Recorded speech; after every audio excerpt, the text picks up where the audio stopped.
All right, I have some guests. So this morning I am just opening the front door and Wendy, welcome to the show. I can see you at the door. Can you hear me? I can hear you, Val. Can you hear me? Perfect.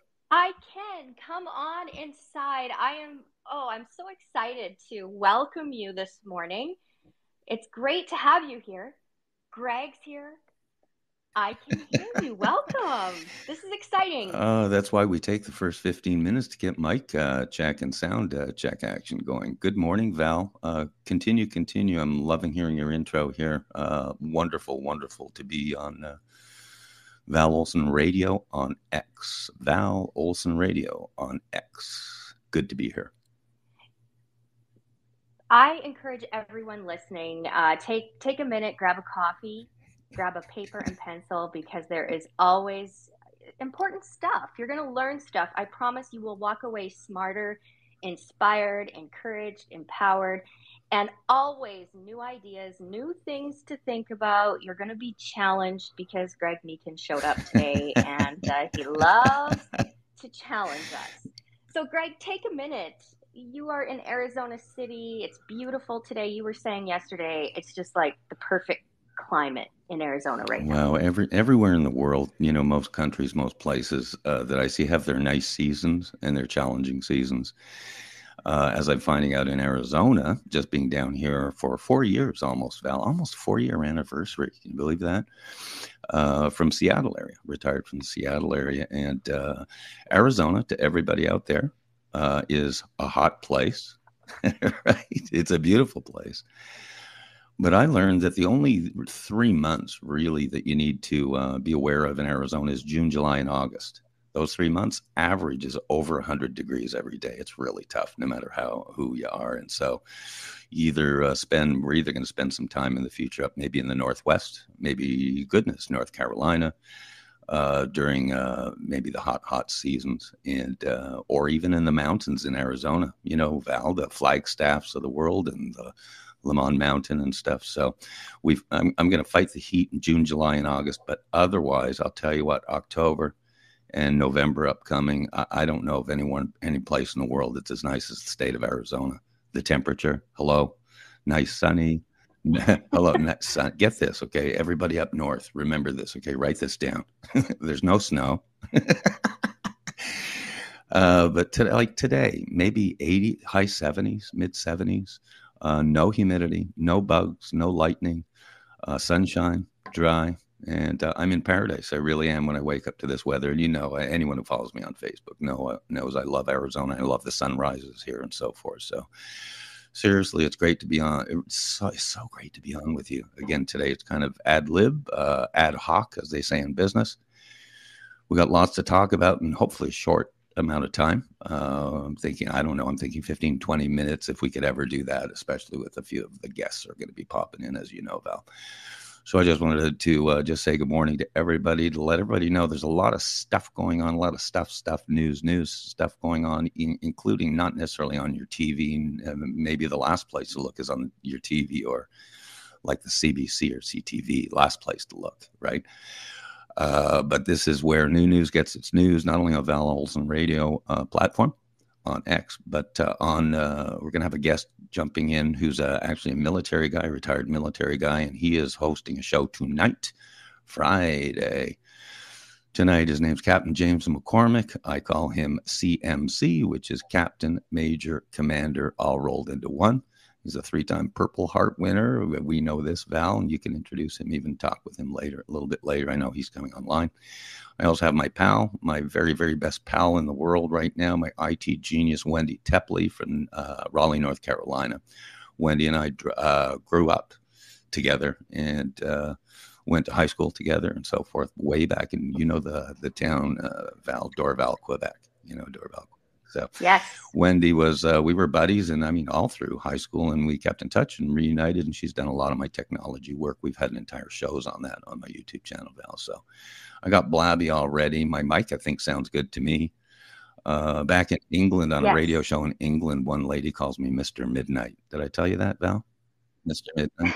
So you got Mr. Midnight on the line. You got Wendy Tepley on the line. You got Captain James McCormick on the line. We got Val Olson taking over from here. Take your show wherever you want to go. We got a big show tonight. You and I are going to be on James's show. We all have stuff to plug and just insights and stuff and secrets to bring to the table today on Friday morning. So you rock and roll. I'll turn it over to you. I'll put my mute button on, thankfully. Right, Val? Right?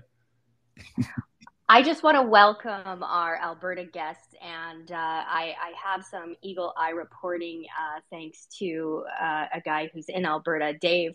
And I just want to go over his weather checks just to put it in perspective, because many of you Albertans are listening this morning.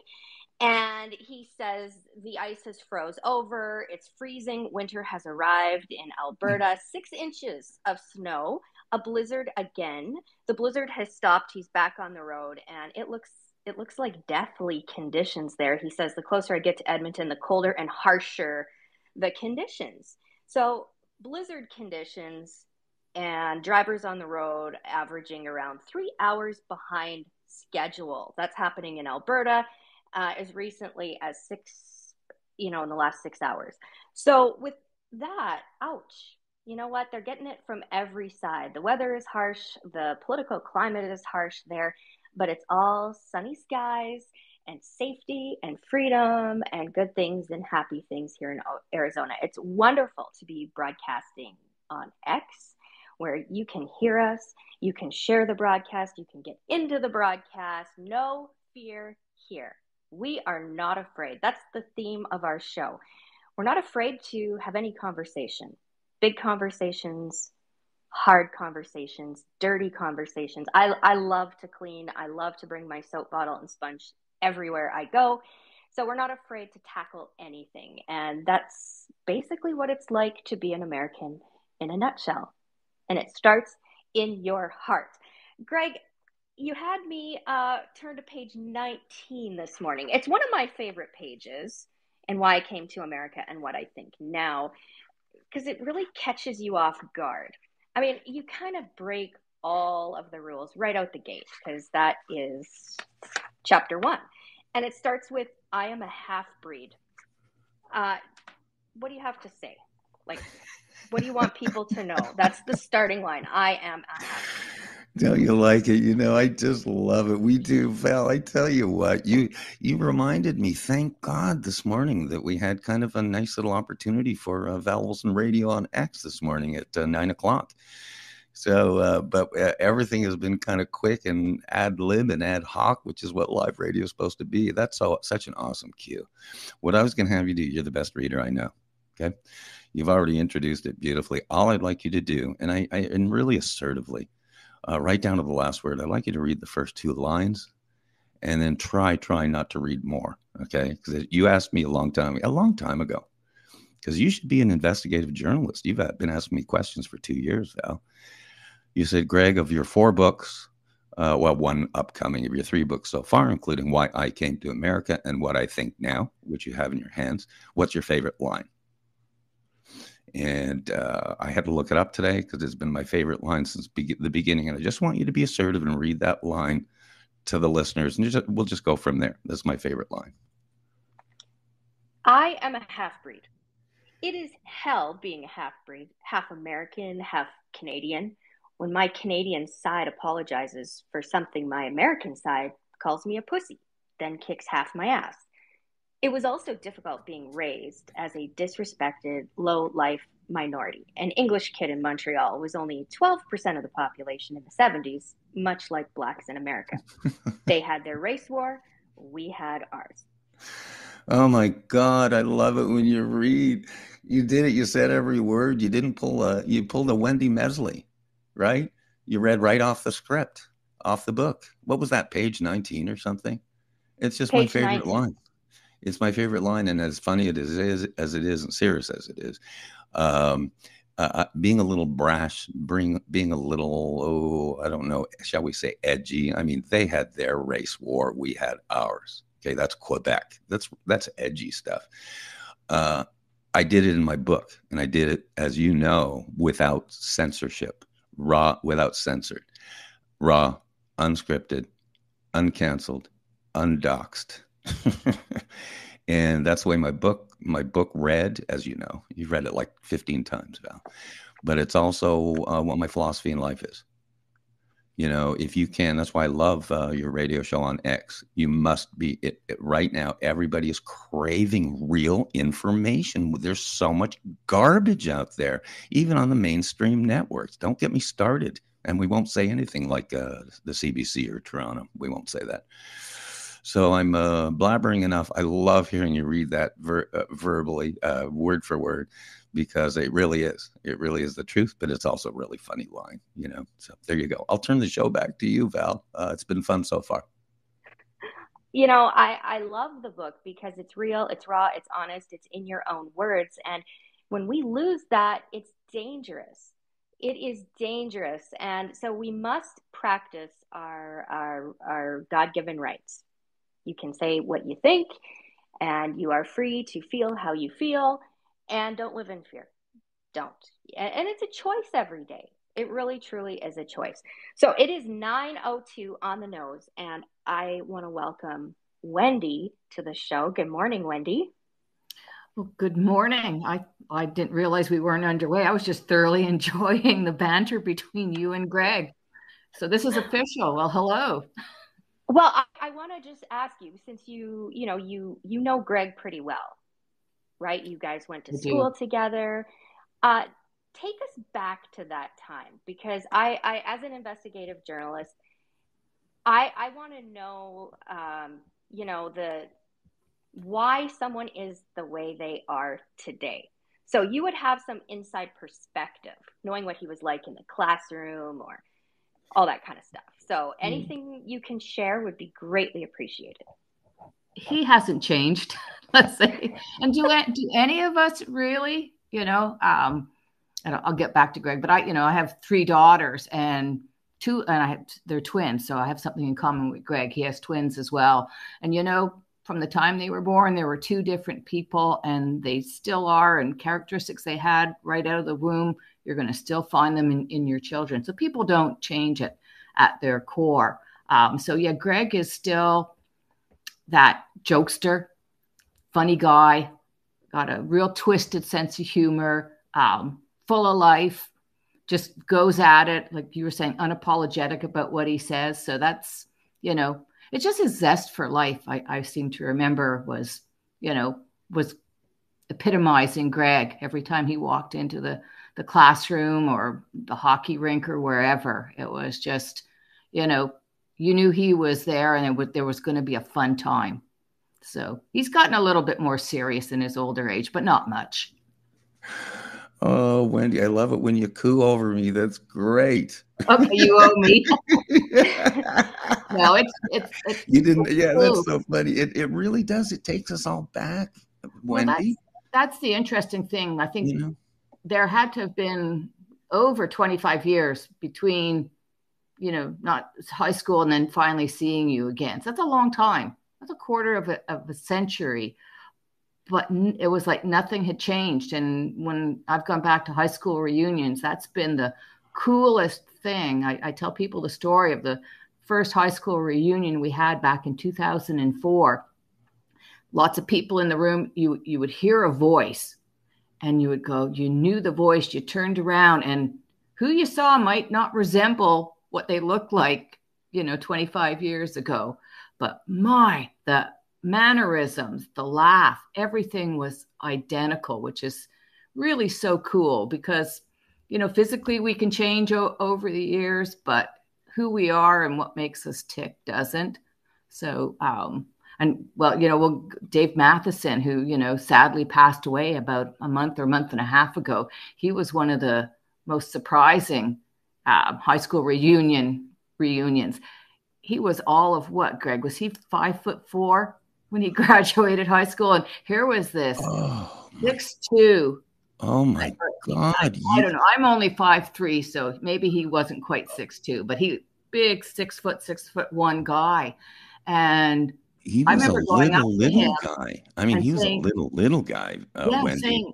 Saying, "Who are you?" I was running the reunion for the most part, and I said, like, "Who are you?" Almost like, what are you doing here? Like, you weren't part of our year. And he goes, "I'm Dave Matheson."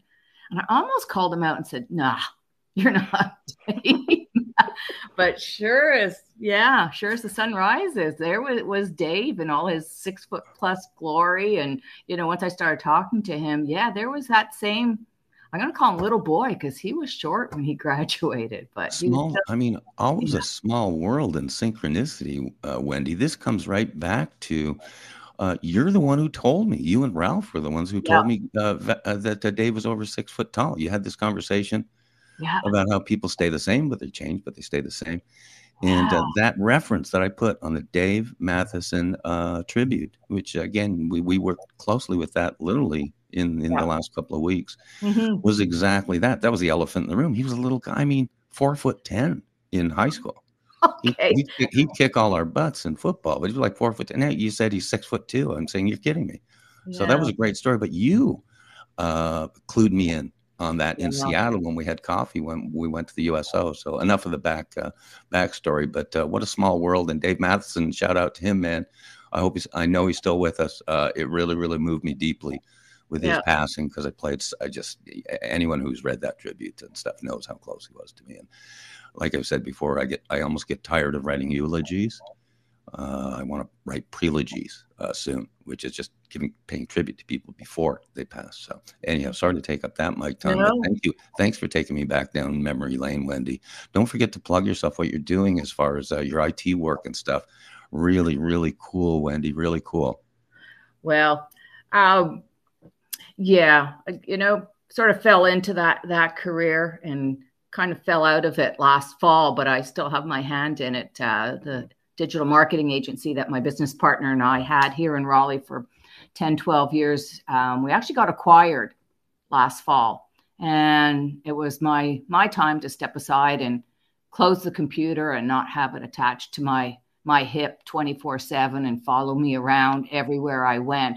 And now Greg is pulling me back and having me do some IT work. But it's, when you do it on your own terms and you do it for the love of it, it totally changes the picture. And that's some of the things that happens when you're, running a business and you're trying to make it successful, you're trying to scale it. It's oftentimes you lose the joy in what you're doing. So it's been nice to be able to jump back in and help Greg with his IT. But I'm on to some other things, which are more face-to-face human connection, which is when you rang the doorbell and invited me in, Val, it was such a warming thing because we don't do that anymore. We get on Zoom, we email, we, direct message. We never used to do that. You wanted to go visit a friend. I got on my bike and I rode to her house or his house and I rang the doorbell and asked their mom if I could, come on in. So we don't do that enough of just visiting people. There always has to be some kind of agenda or some reason why we're getting together, but just to be welcomed in, to sit and say, how are you doing? And what's happening in your life? So we need more doorbells, I think, in this world. So thank you for, allowing me to ring the doorbell and come in this morning. Oh, I love it. You shared so much that I just want to take a minute and get into. Fascinating. So let's go back to kind of the part where you shared that people don't really, like, a part of them doesn't change. It made me kind of, follow you down that path a little bit and think that, who we are today, it's always been there. Yeah. And maybe we're coming into a time where, there's a lot of things that stifle us and prevent us and hold us down. But if we can find a way to, to balance the challenges with, that human connection, like you mentioned, IT and, maybe losing that love of it. But has that always been something that's part of who you are, part of your DNA or how you speak? Can you incorporate both? Do you mean the IT? The IT and the human element, because it sounded like you felt maybe, it was just time to step back from IT for a bit. But here you are, you're coming back into it, helping Greg on his mission a little bit, but seeing the importance of that human connection. Is there a way to balance both? Whoa, that's a big question. there's no avoiding IT. I don't think you can, unless you run away and hide in the woods and completely go off the grid. So there's a lot of benefits from us being connected the way we are virtually. So I'm thankful that I have the experience, especially, as somebody who's in their 60s. I'm not a 30-year-old or a 20-year-old, to be able to have the ability to move around in the IT space with relative ease and know as much as I do. I'm really thankful for that, because it also allows me to, I think, disconnect from pieces and use it wisely, and not be sucked into some of the negativity and the negative parts of IT, and use the good parts of it. But it kind of chose me. It was never something that, I guess just because of my age, it wasn't available when we were growing up. And even when I started having my children, they were born in the late 80s, computers and cell phones, all of that didn't exist. So it really was never a part of my life, but it kind of found me when I moved to North Carolina. And I have a creative background in interior design. So it was, and when I did my interior design, this just tells you how old I am. When I stopped doing interior design, when I had my twins in 87, everything I was doing was still pen and ink. It was all still scaled out manually. I never did any of my design work on a computer. It was just coming into fashion, and they were big, sort of mainframes, CAD systems. There was none of this, tablet or anything. So it really, my creativity was all sort of hands-on type of thing. So to blend it in, when I started learning web development and IT and Photoshop and Illustrator and all of the other things that we have at our disposal now, that I don't know if anybody does anything manually by hand, unless you're maybe a fine artist.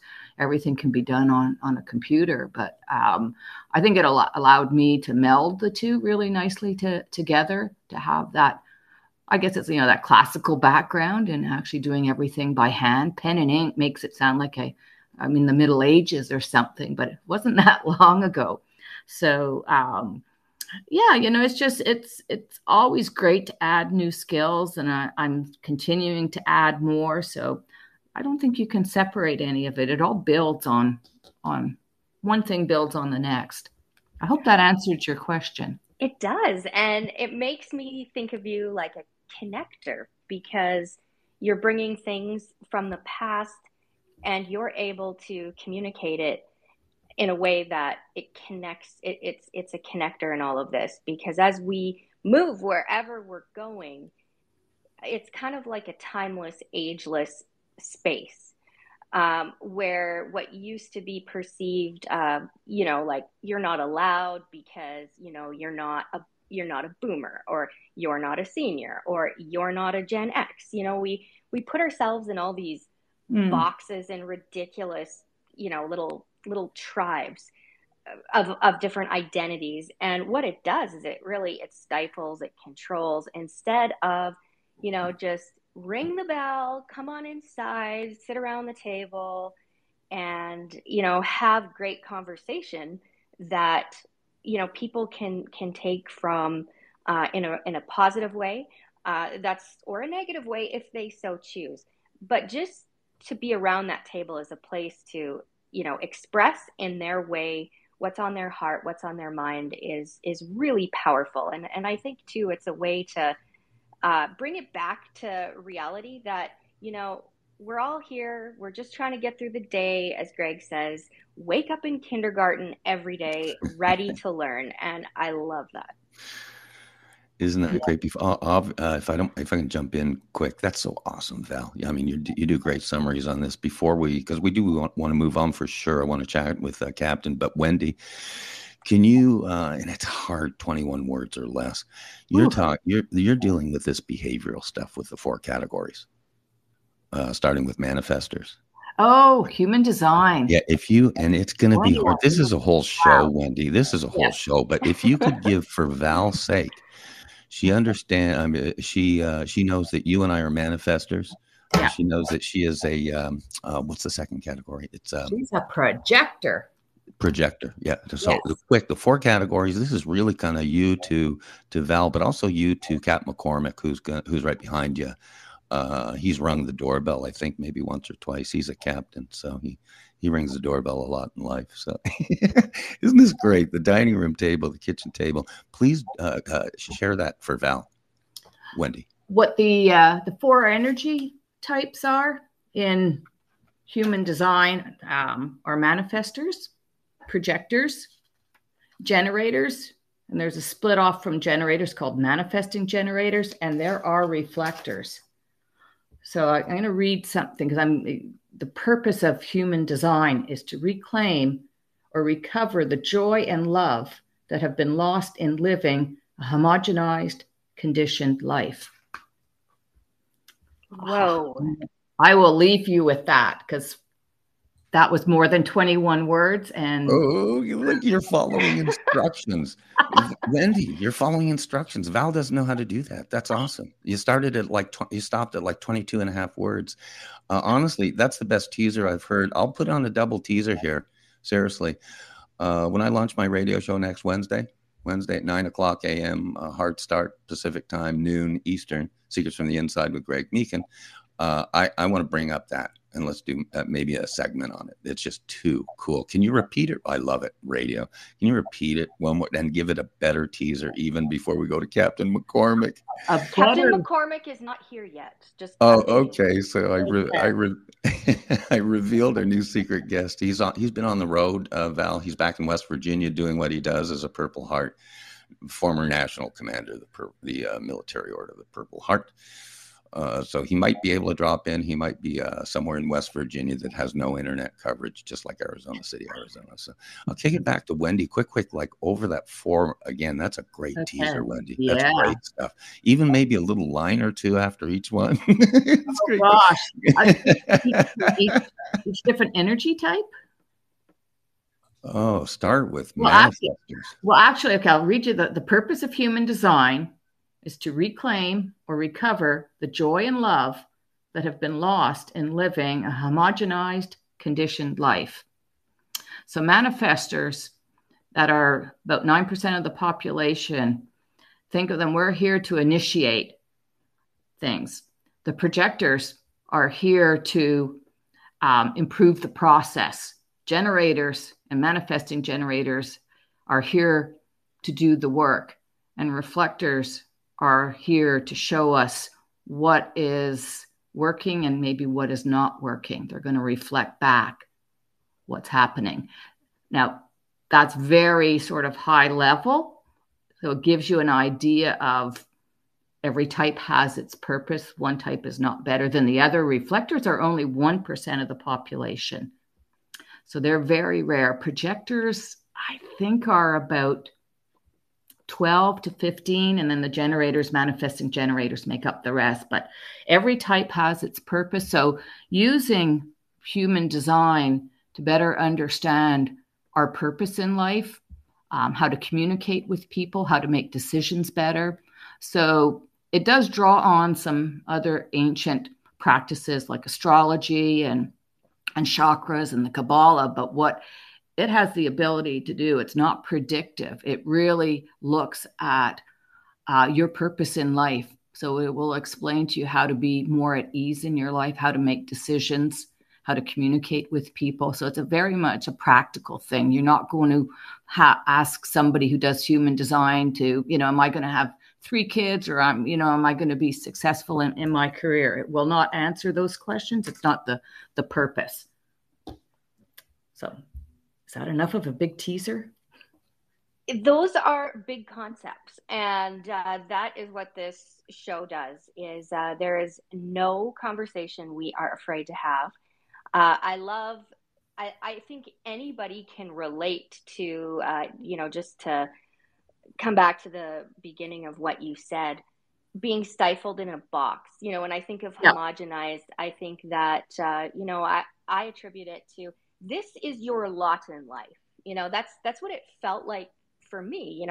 This is your lot in life. Now you fit in the box and you do it this way. Yeah. And it doesn't really feel right. It doesn't sit well, you know, and then Ah, there's times where you feel like, oh, there's more. I know there's more. I feel like I'm made for more. And so for me, that makes sense. And I think a lot of people, can relate to that.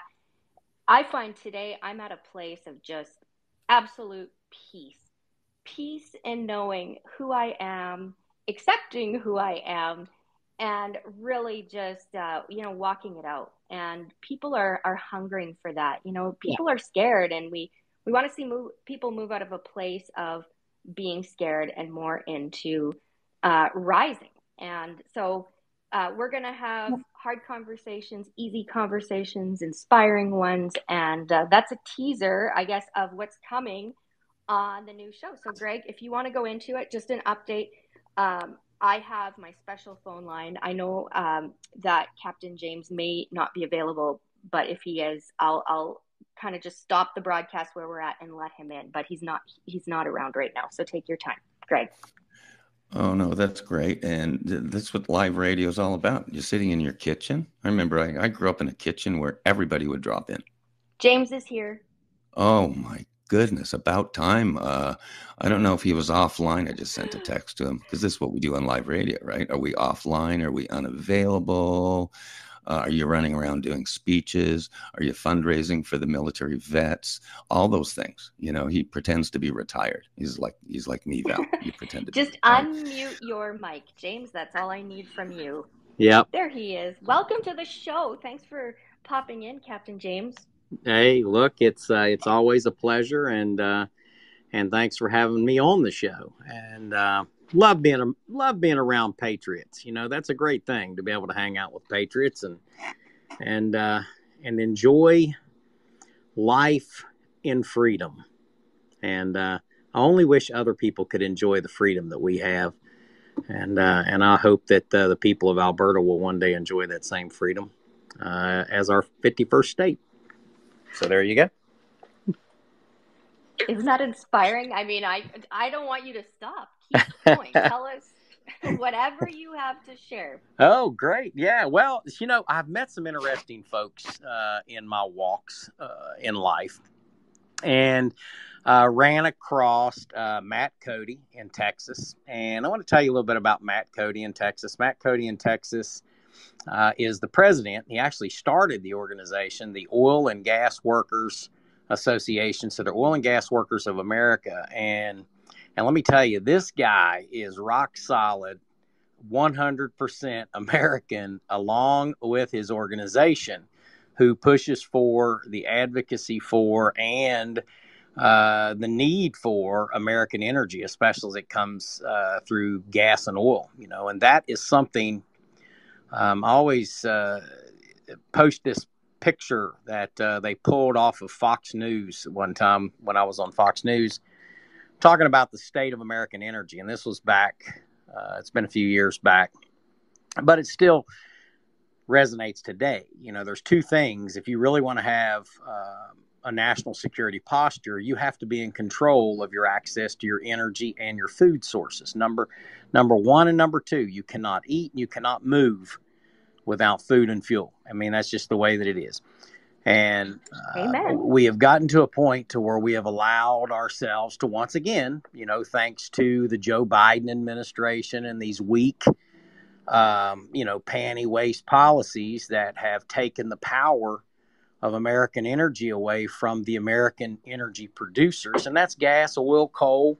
Hey, look, and even if some of these renewables, look, if you're doing it here in America and it's successful, great. But we have to be grounded in a competitive market. It's just got to be that way. We just have to have competition. And right now we have to have oil, gas, and coal. We just have to. I mean, there's just no getting around it. And why do we want to give money to support groups like Hamas? You know, we don't know where the money goes when you pump your gas in that gas tank. Are we really sure now that 100% of the money that we're pumping into our gas tank is going to American energy companies? And the answer to that now For that, that's a shame. Number one, that's disgraceful. Number two, and number three, that's un-American. Repeat that, James. James, you cut out Oh, there for 5 seconds. So just go over your list, starting at point one. yeah. Number one, it's disgraceful to get any energy resources from energy companies, okay, or American energy resources. Number two, it's disrespectful. It's disrespectful to the American workers. You know, for liberal organizations and democratic organizations that supposedly support American workforce, union labor, they sure don't support the United Mine Workers, oil and gas workers of America, or petroleum refinery workers, and most of them, or United Steel Workers either. Because if they did, then they would ensure that we're going to have American production that's going to be and energy resources that's going to be fueling America, and they don't do that now. You know, they've, instead of giving a job to the American patriot, to the American that's trying to, you know, live hand to mouth every month, instead they're going to pump and buy oil and buy you know, all kinds of resources from foreign countries. So who are we investing in?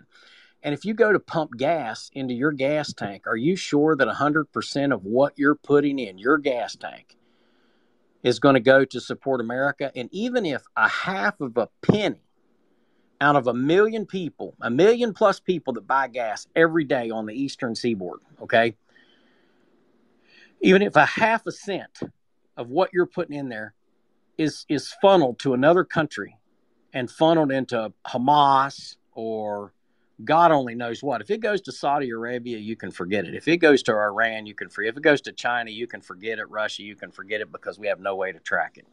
And I think that's a shame, that's criminal, and that's disgraceful. And I'm glad that we have organizations like Matt's organization that is out there fighting for American energy production. And I'm all about it, 100% support it. I've always done that. You can go research James McCormick, Vets for Energy. And let me tell you, I've been beating this drum. I was beating this drum the day after Obama was elected.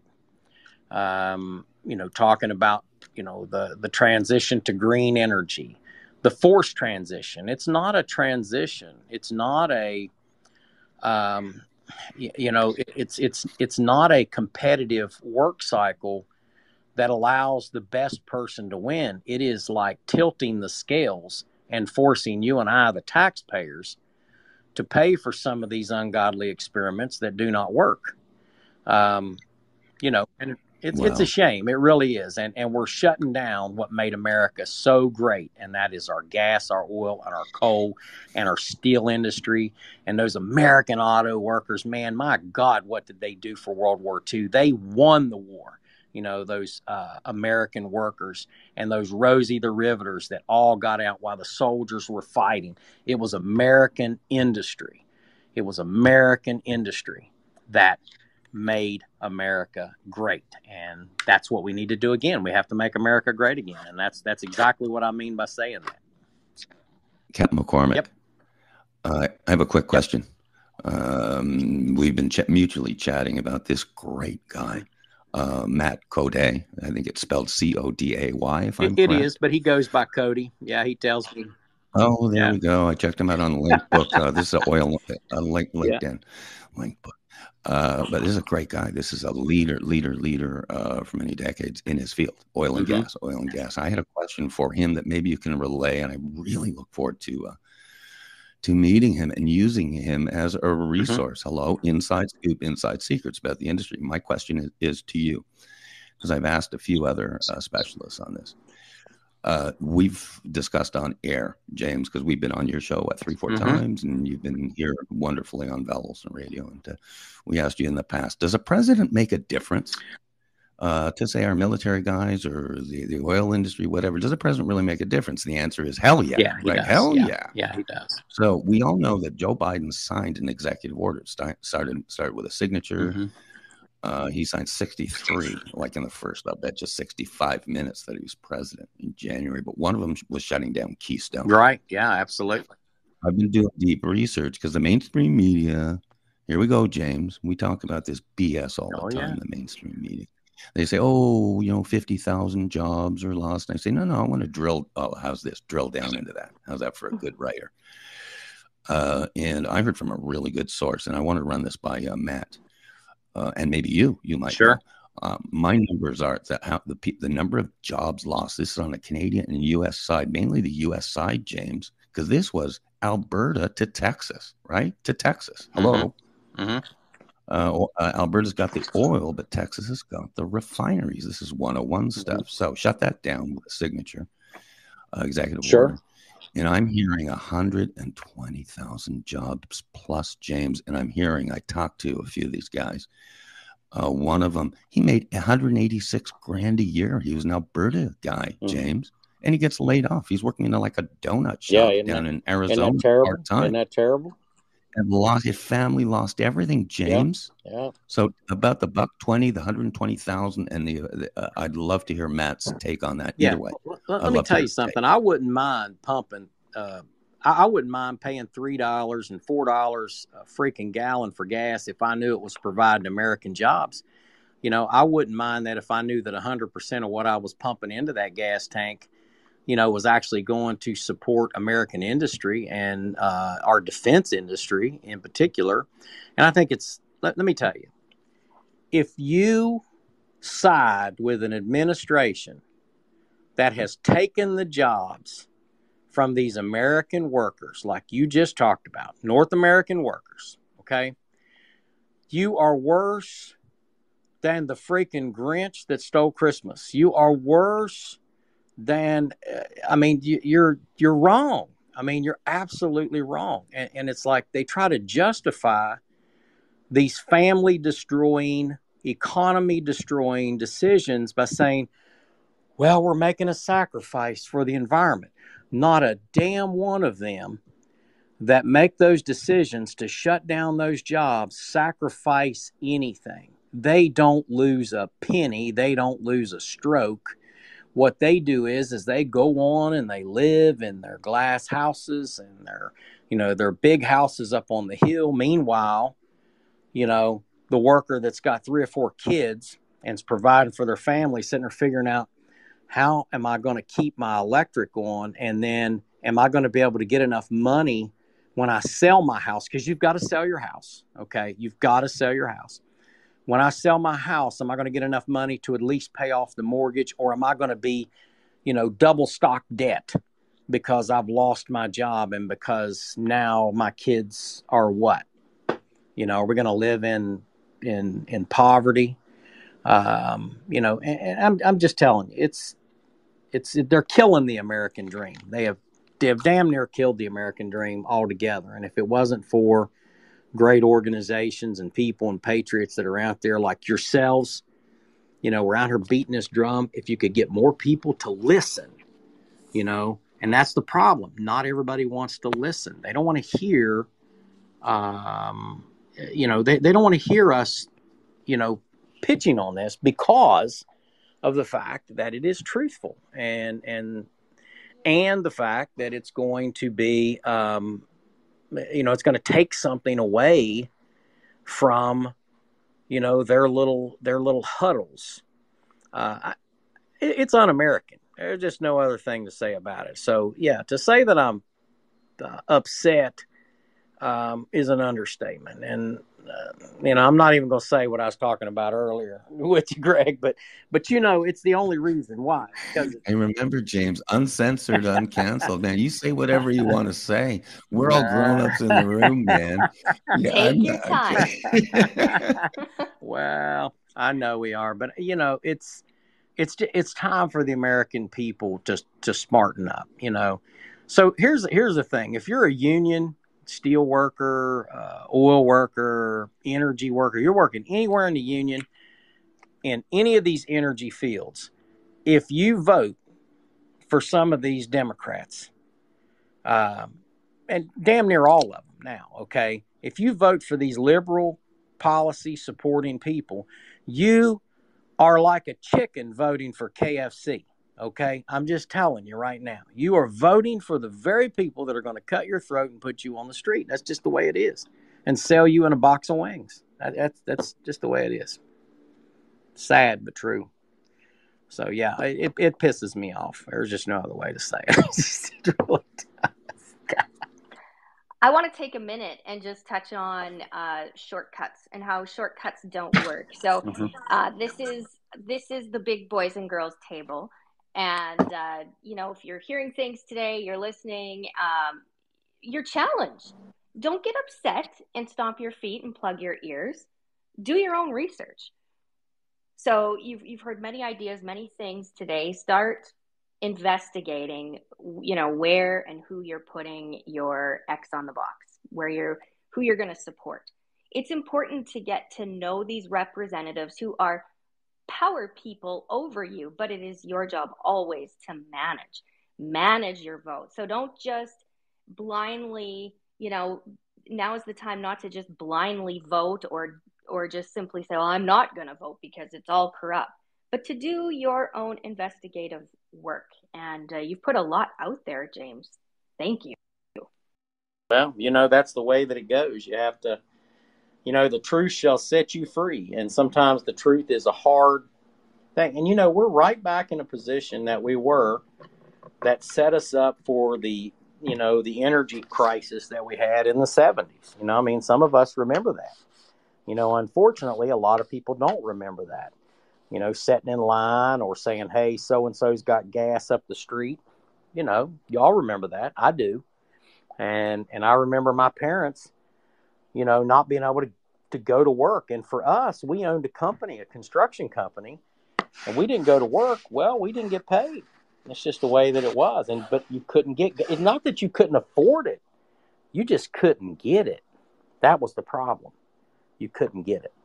And if you're dependent on an energy job, manufacturing of any type, and you vote for these clowns that are calling these policies right now, you are like a chicken voting for KFC. Period. That's what you are. So, James, we always need you on for your expressions, right? We always need you on the show. Right. Remember Wendy, close your ears here. You're half Canadian, but remember, cut the gonads off and hang them on the fireplace and be a man. Yeah, that's remember right. That? Well, hey, look, man, that's what some people have done. They've forgotten what is it like to be a man and speak up and say something. I experience it all the time, and I'll just say this. So I work in this corporate world of weasels, okay? And they'll walk around and smile to your face, and they're the biggest chicken shits that's ever walked the face of this earth, because if they have an issue, they won't ever talk to you about it. Nobody communicates anymore. It used to be you had bosses and you had staff and you had board members that would walk up and say, hey, we'd like to see this or we'd like to see that. Not anymore. Now it's this I don't know what it is. And every time that we get a liberal weasel in office, we always get an increase of more liberal weasels and cowards that are out here in America that just feel empowered just to do nothing, and it's just, that's what we're facing in America is this, shit, get up, put your work boots on, grab them off the fireplace, hang them back on and go to work, You used panty waste earlier too, James. We use a lot of stuff off the air. I don't want to switch gears, but I have a quick question out of the blue. By the way, Val, great job. James, great job. I have a question for Wendy. Of the people at the kitchen table here this morning, Wendy's probably the most clinical. I'd say one of the smartest, definitely smarter than me, person listening. But she's literally a 50-50 person, 50% of her life in Canada and 50 in the States. As you covered on your show, we did an entire show with Wendy because her immigration story was so amazing. And Wendy sees, I'm guessing here, and it's just a direct question for Wendy. By the way, Wendy, you're on a great radio show when you just kind of sit back with your headphones on and listen to it like you forget you're a guest. It's just good stuff. Welcome to Val and Greg's world here. But Wendy, I have a question. I'll bet your news feeds are really, because again, you're clinical. You're not a political wonk. We know that. You're an IT person. We talk a lot of high school, but don't talk a lot of politics. And thank God, thank God. But we're 80-20. We talk about 80% of our similarities, not 20% of our differences. But my question to you, you're really kind of an outside observer, clinical business person, Canadian American dual citizen, which is my entire brand. My question to you is, as an observer, what do you think when you see the news feeds come in daily and stuff, whether it's on LinkedIn, whether it's on Facebook or whatever, you got to see a lot of Canadian content because of your background and both of our connections with Canada. But you weren't blocked and unfriended by Canadian liberals like me. But anyhow, that's another conversation.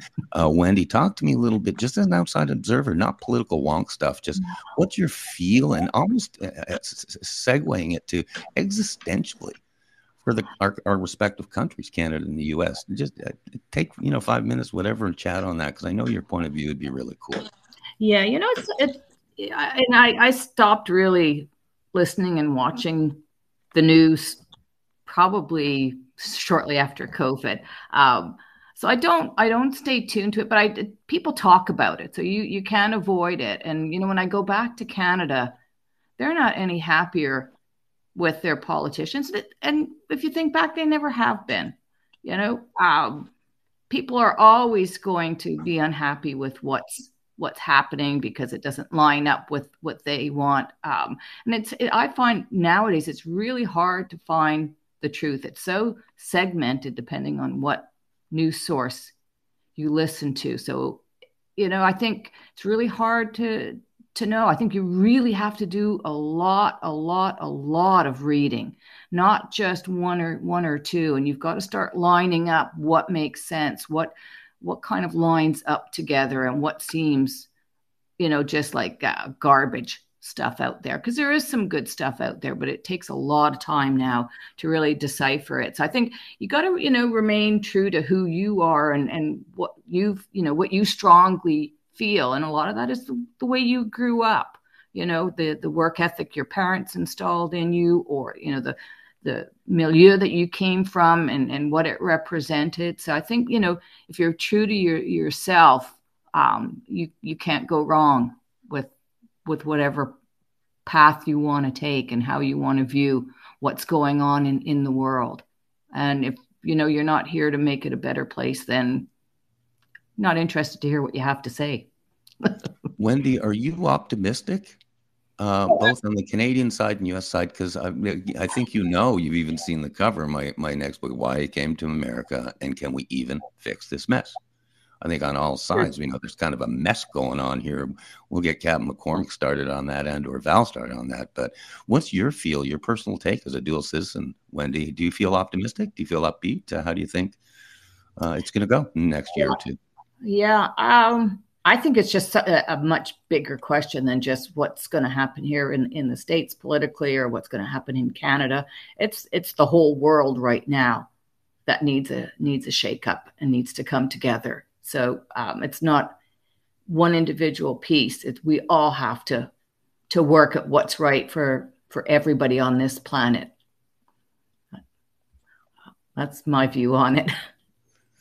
Val, boy, you're sitting back enjoying this, aren't you? Isn't it fun when you feel like a guest on your own show? A quick summary catch up. You've listened to all three of us. We're at the kitchen table. If I were there, I'd probably have you go get me another coffee, maybe, before doing the news kind of thing, just relaxed at the kitchen table. And if it's after 6 o'clock at night, it's at the dining room table. But what's your take? What's your feel? Take a few minutes, just kind of summarize your show. You got three type A people talking to you right now, and all from different genres.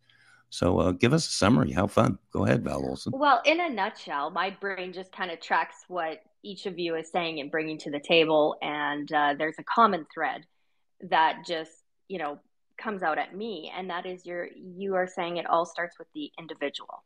It starts with the individual. And I think that if there was one thing that united us around the table, we can, be on, have different opinions, but where we come together is, so what are you going to do about it? And I love that. I love the challenge of that. And I love to try and solve problems. And I truly believe in the power of that kitchen table. And don't worry about making global decisions until you've got it right with yourself. So that's it in a nutshell from me. If anybody wants to comment on that, now's your chance. That was awesome, Val. That's actually remarkable. Obviously, you've been doing this longer than I have, but you did an excellent job at summing it up. I don't think I could do it as well as you did, and I really appreciate, hearing different people's opinions and where they come from. That's what makes this world go around. You have to get out there. You have to listen to people. You can't discount them. Everybody has some validity to what they're saying. I love that. And over to Captain James. I know you're here and you're there and you're in the middle of large groups, and you're getting a perspective from massive amounts of people. And would you say that's a common thread you're hearing, is that it always does come down to the individual and making personal choices?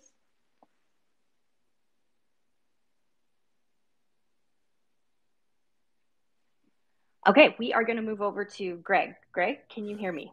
Oh, thank God there's another old guy in the world that leaves his mute button on, right? Thank God. It's not just me, right, Val? I hope I pray Captain McCormick comes up for a sign off. I'm here, guys. I'm here. Okay, there he is. Okay. Go ahead, Captain. Go ahead. You might want to review that question with him. Captain is running by the seat of his Generation X pens today. I actually work out here, man. It's tough, but it's hard to understand. But yeah, go ahead. Okay, well, what I was saying is that's exactly where I was mentioning that you are here, you're there, you're everywhere, you're doing things, you're in the middle of large groups of people, and it's that exact perspective that I just want to touch on. And I feel this morning and everything that's been shared around this table comes down to, it all starts at home with the individual. And it's what the individual chooses to do. Like, you can't go out and save the world if you're falling apart on the inside at home. So take it away. Yeah, correct. Look, you got to get your own house in order before you can go, as we used to say, go clean your own porch before you go try to clean somebody else's. You know what I mean? Because, the problem is there's so many folks out here that's giving advice. And again, politically speaking, we have a group that I see as just absolutely counter to anything patriotic or American. And they exist. And if you don't think they exist, all you got to do is just go open your eyes and go watch some of these protests, which, many of us have served and pledged our life for them to be able to do these things. But what we didn't pledge our life to and our honor to was to allow that to be transitioned to a role of overthrowing this government. And I think we're at that point, and we really need to look very closely at how we're teaching our kids. So you bring your kids up in a home that respects the flag, respects, the rights of others. How about just simple, basic following the laws? If everybody adhered to the laws of the land, you wouldn't need to create a bunch of new laws to protect us from our own stupidity. We would be able to live with what we have. Murder is against the law. It doesn't matter if you murder a gay person, a black person, a white person, an Asian person. Murder is against the law. Okay? Stealing is against the law, and it doesn't matter who you do it to. But anytime that you start adding all of these other narratives, and we stop teaching our families and our kids the simple values of human life and respect for one another, then you're going to have all these problems, and it's not going to get any better. So we're raising future leaders of America. Remember that every time you talk to your kids or your grandkids. And I say thank you for the opportunity to be on the show. And God bless y'all, and God bless America. Captain James, just a quick plug for your show tonight, Continue Mission, and anything that you want our listener who is hanging by the edge of their seat, they want more information on how to find you and get in touch. How can they do that? We're a blog talk radio show. It's called Continue Mission. And you can find us by going to Blog Talk Radio and just typing in Continue Mission or the Brain Injury Radio Network. And you can find Captain James McCormick and Rich Kilblain and Father Michael Pacella. And there's actually some good shows on there with Val and Greg on there. So, and I think I'm going to have them back on tonight. So listen in every Friday night from 10 p.m. Eastern Standard Time to midnight. And for you West Coasters, you can get on there early. You can get on there 7 o'clock in the evening. So we're in prime time, baby, on the West Coast. And the West Coast, you probably need to hear this message more than anybody else. I'll just tell you that, especially you guys in California and the central areas. And some of you folks are really, really feel like you're surrounded, by this crazy ideal of liberalism. We're here for you. God bless you. And we'll catch you tonight. Thank you. That's Captain James McCormick, Continue Mission. Greg, over to you. Man, you're just coordinating it, aren't you, Val? How fun is this? When you got talent in the room, just ask the captain. When you got a great SEAL team or a great Army Ranger team together, they're like a Swiss watch, And that actually, this kind of what the last hour show sounds to me. Four really good people, professional people. We all have secrets from the inside. We all have our own genres, our gifts. I'd put James McCormick on either as the hockey fighter or the munitions guy, right? One of those. Anyhow, but I just want to take a quick minute. I thank you so much. What was going to be, or at least scheduled by our plans, right? You want to hear God laugh, tell them your plans, Val. But what started as maybe a 10, 15-minute mic check ad hoc this morning turned out to be just an incredible 59-minute. It'll turn out to be 59 minutes, guarantee you, or close. Really good radio. Just radio is all about what it sounds like. I was raised with transistor radios, in the 1960s, in my bedroom with the light off, listening to Montreal Canadiens hockey on Sunday nights. So radio was raised really, really important to me, but it's also aging me here. I won't mention Wendy's name here, but I'm the oldest guy in the room here. Okay, I'm the oldest guy. But I want to do a quick wrap up. Just a thanks to you. You Val. Indeed, you are Val Olson on Val Olson Radio on X. The cool thing about this whole show, of course, is going to be rebroadcast on X, as you know, Val, when you wrap it up and edit a bit, and it's going to be rebroadcast on my YouTube channel. Maybe even with, you never know, maybe some fun stuff added or edited to it, whatever, but it's going to end up on my YouTube channel. What I started, as you remember this real well, Val, what I started on my YouTube channel less than a year ago, just to document, to archive how much radio we were doing, both you and me, Mike Phillip and Rhea Bow and Continue Mission. And so what turned out to be kind of a sideline ad hoc project there too, turned out to be, boy, if my IT kid ever gets caught up, it can be 800 videos on my YouTube channel. A lot of it, like this, will be on my YouTube channel. My YouTube channel has last count, it was hit close to 23,000 views, almost 500,000 impressions, images. So kind of cool.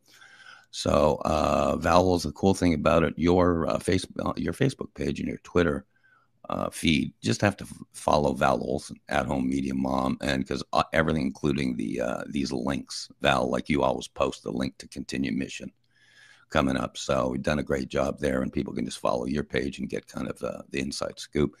To Wendy, my dear friend, Wendy, I can't believe how great this show's been. Thank you so much. We're going to be working probably this afternoon or my usual 4 o'clock in the morning, 7 o'clock your time, working on IT stuff.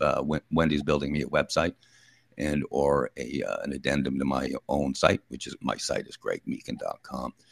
And she's doing a site where we're setting up really a quote store, Greg Meakin store, where everyone's asking me where maybe they can get my books, which they can't, or where can they get this, which they can't. So I'm just going to, as they say, put out the bowl to catch some rain. And Captain McCormick, I'll forever and ever and ever salute him. And he knows. And I always try as a rule not to get emotional on the radio, you know, but when I think of him and when I think of my own relatives who are military, we've talked about it a lot on radio. Think of these guys. I think about his 49,000 Purple Heart guys that are alive in America today, most of them getting older. When I think of about the 1.2 million Purple Hearts since George Washington, it reminds me of why we're all sitting here today on radio. Freedom. The word freedom, freedom, freedom is the most misused word in the history of mankind right now, especially in the media, because I do believe, like Rush Limbaugh used to say, I believe all human beings crave freedom wherever they are, the second they're born. And as we both know, Wendy and I having twins, I know twin A, twin B, they're different right from the womb. You never, ever know how things are going to go. But bottom line, we are all together in this as one: truth, justice, following God's word, all that stuff. And I really look forward, James, to being on radio with you tonight. I had more, of course, blah, blah, but back to you, Val. I really, really appreciate this platform and this 59 minutes. It was great. I just want to give both our guests, James and Wendy, this morning. Wendy, I'll start with you. If you have anything that you just want to share with the audience on our way out this morning, where they can find you, and also an open invitation to please come back anytime you have stuff to share with us. Well, thank you. This was really ad lib, half an hour before showtime. So I'm just starting to get my own stuff online, so I don't really have a website. You can always find me on LinkedIn, Wendy Tepley. And I also have an Instagram account that I keep up. So if you're interested to know a little bit more about me, but as I get some other websites done for myself after I get off of Greg's stuff, I'll definitely share those with you and my journey to learning more about human design. And I'd love to come back and speak to your audience about that and how it can help them in their life. Thanks, Wendy. And James or Greg, anything else you would like to share this morning?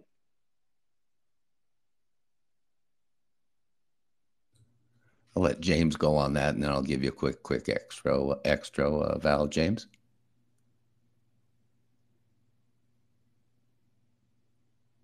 Is James? Okay, over to you, Greg. Okay, yeah, just to wrap up, gregmeakin.com, Val Olson Radio, here we go, right at home, Media Mom. Check out my YouTube channel, which is at Greg Meakin. And Wendy's name spelled Wendy, just like Peter Pan, and Tepley, Tepley. Check her out on LinkedIn. Really great source. So anyhow, back to you, Val. What a great show. What a great time. Thank you so much. It was. That's just a teaser for the new show that kicks off next week. Greg will have more on that. I want to thank my friends at Patriot Switch. Pop by my store where it's all American made. You can join millions of Americans who are supporting Made in America business people. That's what it's all about. patriotswitch.com/Val. And if you want to know more of my favorite products from the store that are very, very competitive in price, there's like over 400 products. And once I get started, I can't stop. So on that note, it's time to sign off. And thanks for sharing this broadcast. You can listen on replay. Greg Meakin on YouTube is where you're going to find just an entire library of all kinds of topics and discussions. But this show specifically will be rebroadcast there. Thanks so much. Have a great day, everyone.